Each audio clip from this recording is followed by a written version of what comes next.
नमस्कार, स्वागत है आपका। मैं हूं आपके साथ सुमित शर्मा। न्यूज रूम से मेरे सहयोगी पुनीत भी जुड़े हुए हैं, उनके पास भी चलेंगे खबरों को अलग तरीके से समझने के लिए।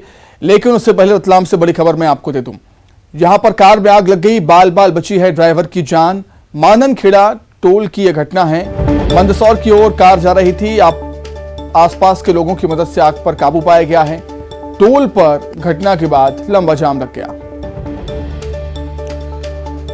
खबर रतलाम से आपको बता रहे हैं, जहां पर कार में भीषण आग लग गई, ड्राइवर की जान बाल बाल बची है। माननखेड़ा टोल की यह घटना। मंदसौर की ओर कार ये जा रही थी।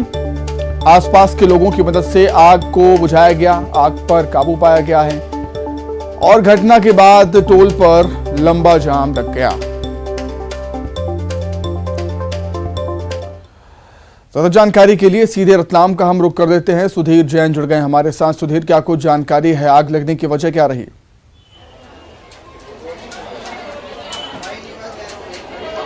देखिए, कारण अब तक के साफ नहीं हो पाया कि आखिर आग लगने की वजह क्या थी। ये डस्टर कार है जो कि मंदसौर से रतलाम की ओर आ रही थी, लेकिन माननखेड़ा टोल के पास जैसे ही इस कार ने टोल पार किया, उसके जो बोनट है उसमें से आग की चिंगारियां निकलने लगी और देखते देखते इस आग ने पूरी कार को अपनी चपेट में ले लिया। जो ड्राइवर और एक और शख्स इस कार में सवार था, उसने बमुश्किल कूद करके अपनी जान बचाई। लेकिन सबसे अच्छी बात यह रही कि टोल पे फायर फाइटर और तमाम जो इंतजाम थे फायर फाइटिंग के, वो मौजूद थे। उनकी मदद से आग पर काबू पाया गया। तो कुल मिला के जो कार चालक थी उसकी जान बची और आसपास के लोगों की मदद से इस आग पर काबू पाया गया। गनीमत रही कि किसी भी तरह का बड़ा हादसा नहीं हुआ है, लेकिन इस हादसे की वजह से टोल पर लंबा जाम लग गया। करीब आधे घंटे की मशक्कत के बाद इस जाम को खोला गया। वहीं जो डोडर पुलिस है वो चौकी प्रभारी मौके पर पहुंचे, उन्होंने जाम को खुलवाया।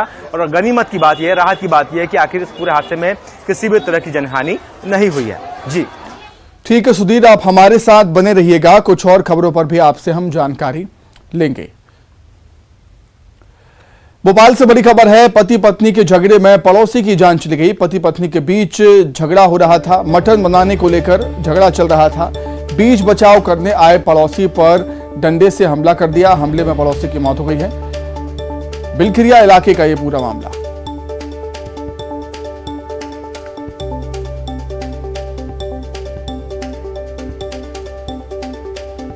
भोपाल से बड़ी खबर आपको बता रहे हैं। पति पत्नी के झगड़े में पड़ोसी की जान चली गई है। पति पत्नी के बीच झगड़ा हो रहा था मटन बनाने को लेकर। पति और पत्नी के बीच विवाद हो रहा था, झगड़ा हो रहा था। बीच बचाव करने आए पड़ोसी पर डंडे से हमला कर दिया गया और पड़ोसी की मौत हो गई है।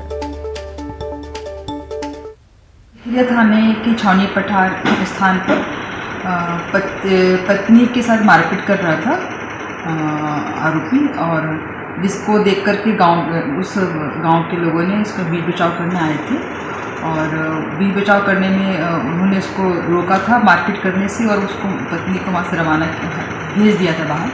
इस बात पर बहुत नाराज़ था वो और देख लेने की धमकी दिया था। जो मृतक है वो पास ही में एक बैठा हुआ था चौपाल पर।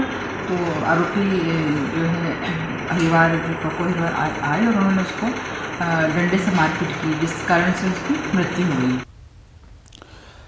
अधिक जानकारी के लिए बातचीत करेंगे। भोपाल संवाददाता मनोज राठौर जुड़े हुए हैं फोन पर। मनोज, क्या कुछ और जानकारी आपके पास खबर को लेकर?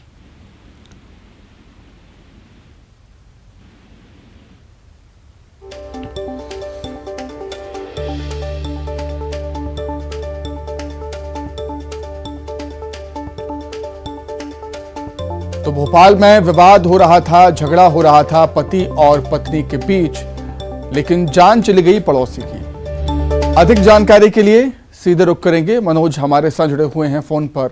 मनोज, क्या कुछ और जानकारी? सुमित, बिल्कुल आपसी झगड़ा था पति पत्नी के बीच में। जो आरोपी था पप्पू, उसने इस हत्याकांड को अंजाम दिया है। हालांकि आरोपी को घटना के बाद तत्काल बाद गिरफ्तार भी कर लिया गया। बिलखिरिया थाना क्षेत्र का ये पूरा मामला है और गिरफ्तारी के बाद आरोपी को कोर्ट में पेश करने के बाद न्यायिक हिरासत में भोपाल सेंट्रल जेल भेज दिया गया। हालांकि पति पत्नी के बीच में जो है घरेलू बातचीत को लेकर झगड़ा शुरू हुआ था, लेकिन पत्नी ने मदद मांगी थी क्योंकि पति लगातार उसके साथ मारपीट करने लगा था। पड़ोसी जो था बबलू, जिसका नाम है, वो बचाने के लिए आया और इसी दौरान बबलू पर जो है पप्पू ने लगातार डंडे से हमले किए और हमले की वजह से घायल हो गया था पप्पू। और उसके बाद जो है जो घायल व्यक्ति था उसे हमीरपुर अस्पताल ले जाया गया और इसी दौरान जो है इलाज के दौरान उसकी मौत हो गई। तो फिलहाल आरोपी को गिरफ्तार करके जेल भेजने का काम पुलिस ने किया है। इस पूरे मामले में पुलिस इस बात का भी पता लगा रही है कि कहीं आपसी रंजिश का तो कोई पुराना मामला नहीं है, तो इस एंगल पर भी जो है बिलखिरी थाना पुलिस जांच कर रही है। ठीक है मनोज, बहुत धन्यवाद आपका जानकारी के लिए।